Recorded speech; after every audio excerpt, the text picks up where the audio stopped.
ချက်တော့ရဲ့တလုံးနဲ့နှစ်ရုံနဲ့ chord ဖြစ်မယ် C D E F G A C နောက်တစ်ချက်တော့ရင်တလုံးနှလုံးသုံးလုံးနှိမ့်မှာ chord ဖြစ်မယ် finger red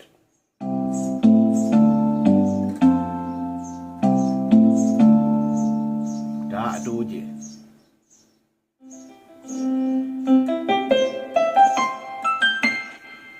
ဒီကမီးဖြောက်တဲ့ခလုတ်ပါလင်းနေတဲ့မီးကိုဖြောက်တာပြန်နှိမ့်ရင်မီးပြန်နေမယ်နော်ဒီကိုတွန်းထားတဲ့အချိန်မှာဒီအထိပဲတီးရမယ်ဒီကစပြီးတော့ကော့လိုင်းဖြစ်သွားမယ်နော်အဆုံးထိတွန်းလိုက်မယ်ဆိုရင်တော့ဒီတစ်ပြင်လုံးကသုံးလုံးနှိပ်တာနဲ့ chord လေးလုံးနှိပ်ရင်လည်း chord ဖြစ်မယ်ဒါ C7 နော် G7 အဲ့လိုဖြစ်မယ်နော်ပုံမှန်ဆိုရင်ဒီအဆင့်မှာပဲထားပြီးတော့ကော့ကင်ပြီးတော့ဒီဘက်က melody နဲ့တီး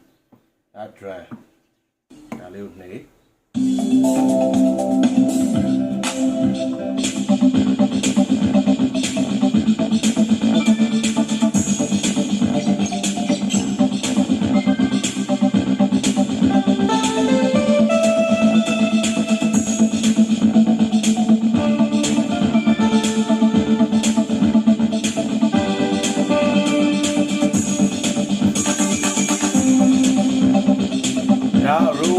row number 1 row number 2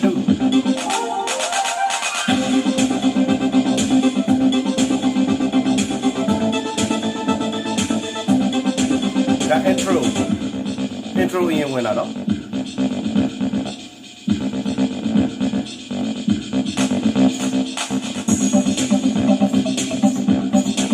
ဒါ ending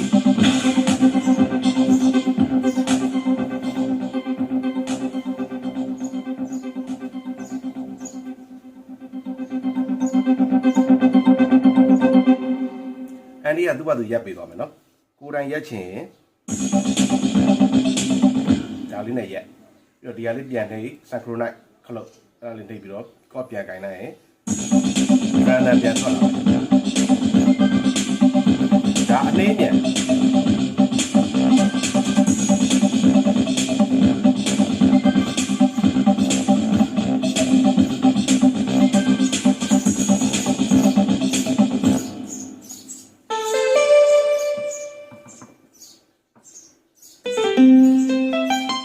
ဒီက sustain ခလုတ်ပေါ့နော် sustain ဟိမ့်တော့မယ်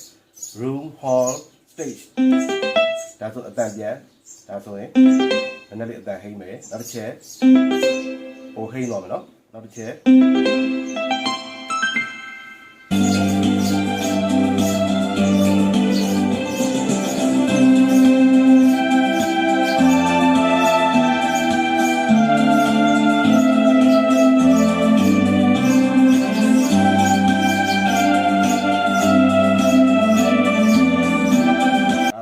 ကလုံးစောင်းပချင်းကိုရှေ့ရစ်မယ်နောက်ရစ်မယ်ဒါ stop ဒါခဏရက်မယ်ပြန်ဖွင့်မယ်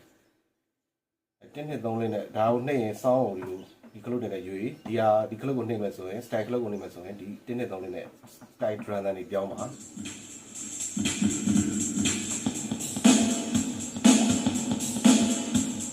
ီကလုတ်ကတော့အတန်ပြောင်းတဲ့ကလုတ်ပေါ့နော်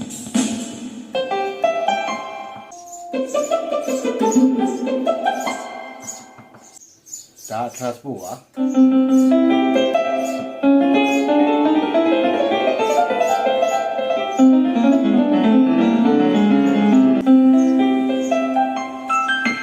အော်တဲ့ဘယ်ဘက်ကိုအနှုတ်တစ်ခုချမယ်ဆိုရင်ဒီ transport ခလုတ်ကိုနှိပ်ပြီးတော့အနှုတ်စနစ်ထားလိုက်ရင်အော်တက်ကဒီဘက်ကိုရွေ့ပါမယ်နော်အတန်ပိုးအောသွားမယ်အလယ်မှာထားမယ် middle ဆိုရင်အမြင့်ဆုံးတင်လိုက်မယ်ဆိုရင်ဒီဘက်ကိုအတန်ဆူးသွားမယ်အော်တစ်အပေါင်းဒီပုံမှန်ဆိုရင်တော့00မှာထားရင်ဒီကလုတ်ကအတန်2မျိုးရောတာပါ double voice dual voice လို့လည်းခေါ်တယ်နော်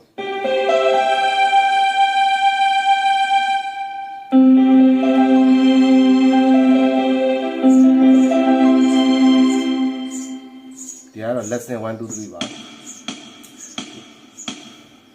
lesson မှာသူက left right ဖြောက်လို့ရတယ်နော် left ဖြောက်ရင်ဘယ်ဘက်အချမ်းက chord တန်ပြောင်းမယ် right ဖြောက်ရင်ညာဘက်ချမ်း